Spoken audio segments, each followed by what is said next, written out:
I made a fairly newbie mistake on the trees. I was working on them. I painted them in. I painted them all in, actually. I was using cobalt blue, burnt sienna, a little bit of white.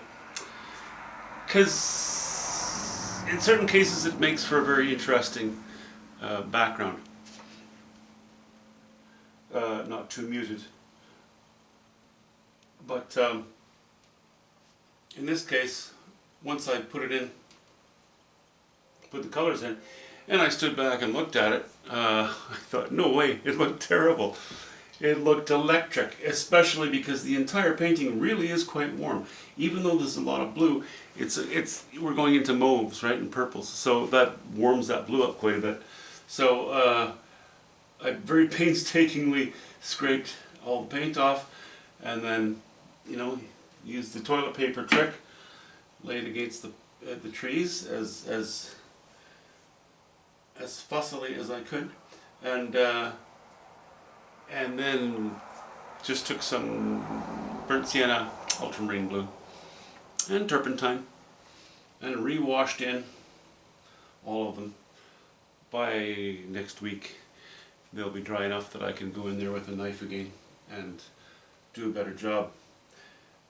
Next time round I'm going to, I don't know why I used cobalt blue. Well, I used cobalt blue everywhere in the painting for my blue in the purples, but I thought that might work. It didn't.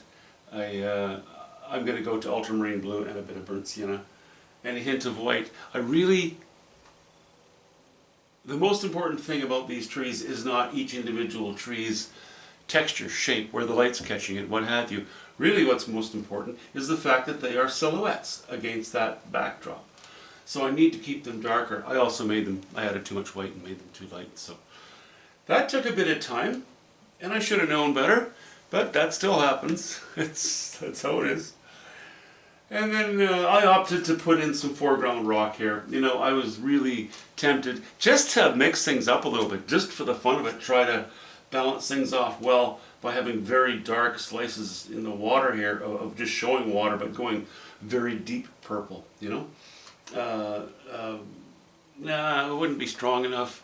This would still be an outlier. You know, we have all of this, and then we have these rocks, which are just basically gray. Different types of gray, but gray nonetheless. And this outlier of these trees, which will be more or less greenish, really kind of bluish green. But we have the slice midway across the painting, almost midway, a little towards the bottom, and not enough to support it. So these poor lonely rocks, I could hear them crying and whimpering. I thought, I better give them some company, you know, that way they can yell over here at these rocks. These two can talk back and forth to each other.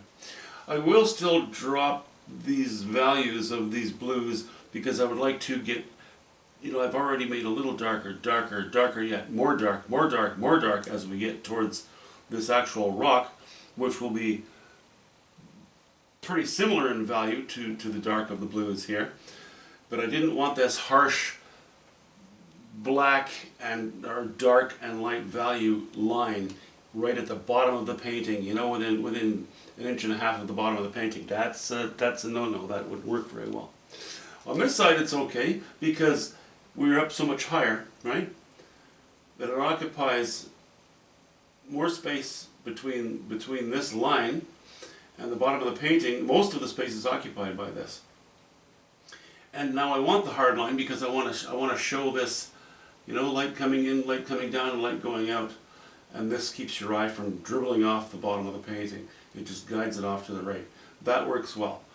Yeah, as I say, this transition will be more gentle. But I'm really happy with it once I finally just put a few lines in there. Even though they're very much towards the bottom of the painting, they don't have to be too dramatic because we don't have to have this a whole lot darker than that. In fact, they can be very similar in value, just different in color. That'll do the job. That's it. I went for a nice motorcycle ride today. Didn't hurt myself for a change. We'll talk to you after the weekend.